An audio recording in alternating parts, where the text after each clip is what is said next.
Hello, and welcome back to another edition of Carrie's Gardening Channel. So today is May the 24th, 2024, and this is the brand new peony patch that was just put in last year.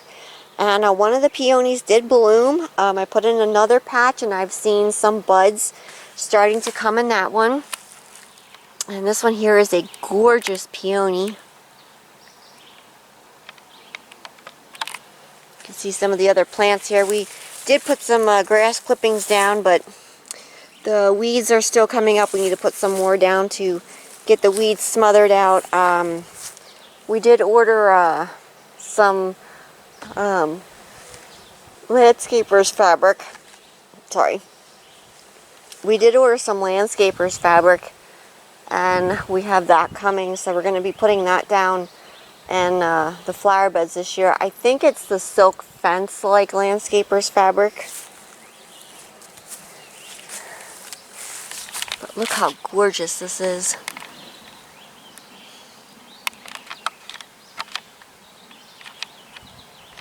It has a light fragrance to it, but we're going to get this one cut here. Okay, so my pruners are nice and cleaned and sterilized here. And I'm going to cut this right above a leaf knot here. There we go.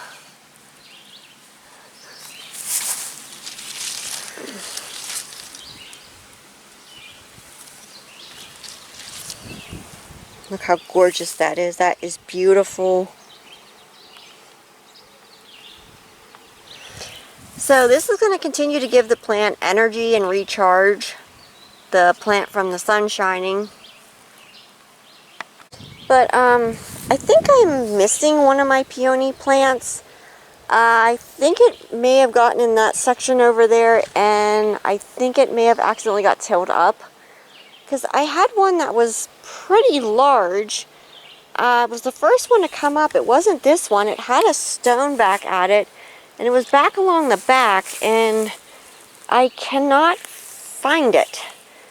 I don't think it was this one. It may have been, but I don't think it was.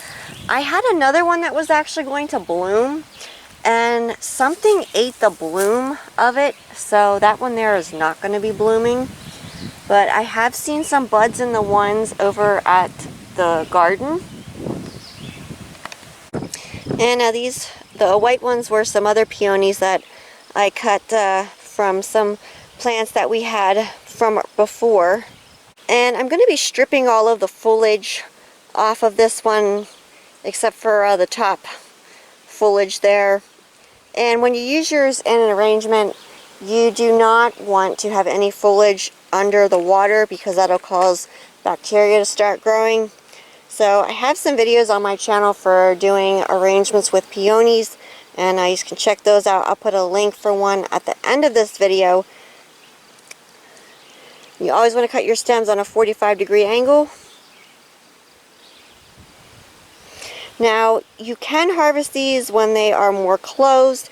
Some people choose to do that. I'm using mine for a different project, so I wanted it nice and open.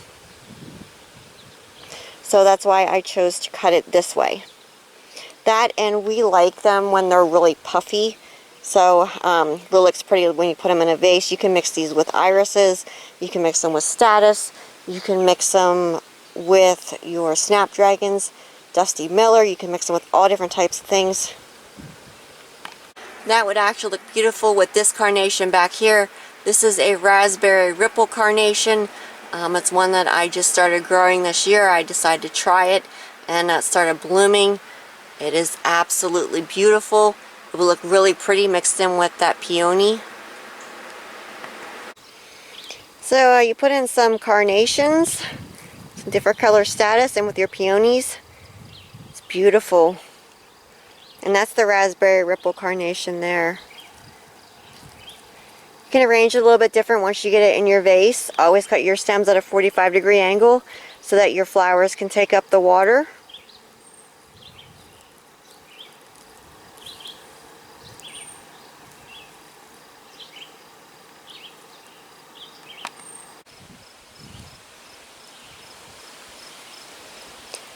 So if you like my video, please like, comment, subscribe. Please don't forget to hit the little notification button. That'll tell you as I put a new video on. Also follow me on Twitter. I'll have a link down in the description for my Twitter account. Thank yous for watching, and I hope you have a nice day. Bye!